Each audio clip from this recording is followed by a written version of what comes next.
इस वक्त हमारे साथ शिवसेना के दो प्रमुख कैंडिडेट हैं, दिलीप भुड़ेकर साहब हैं, भास्कर एमगर जी हैं।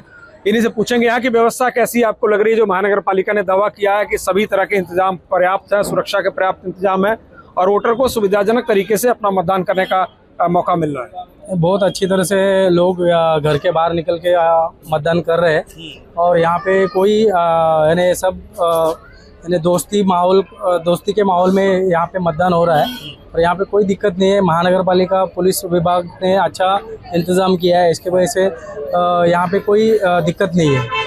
मुकाबला कितना दिख रहा है कड़ा?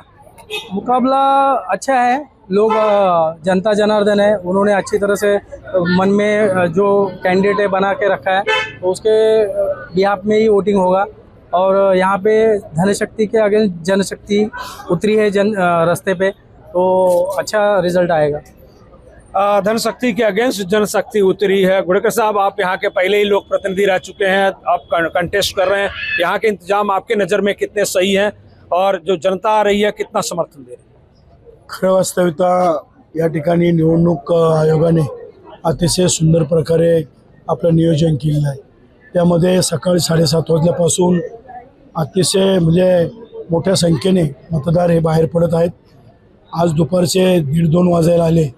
आम्हाला वाटलं होतं दुपारचं मतदान थोडं थंड होईल, परंतु आत्तासुद्धा आतमध्ये प्रत्येक मतदान केंद्रावर लाईन आहे आणि मतदान केंद्रावर लाईन असून बाहेर जर प्रत्येक पक्षाच्या बूथवर पाहिलं तर त्या ठिकाणी सुद्धा अतिशय उत्स्फूर्तपणे जनता मतदार त्या ठिकाणी उभे आहे। आणि आपण पाहताय की या ठिकाणी आपल्याला कल्पना आहे, महाराष्ट्राचे माजी मुख्यमंत्री विद्यमान उपमुख्यमंत्री आदरणीय एकनाथजी शिंदे साहेब यांनी जो कामाचा सपाटा संपूर्ण महाराष्ट्रावर लावला आणि त्यामुळं आज शिंदे साहेबांच्या कामावर प्रभावित होऊन या ठिकाणी मतदार हा फक्त आणि फक्त धनुष्यबाणाकडेच आकर्षित झालेला आहे।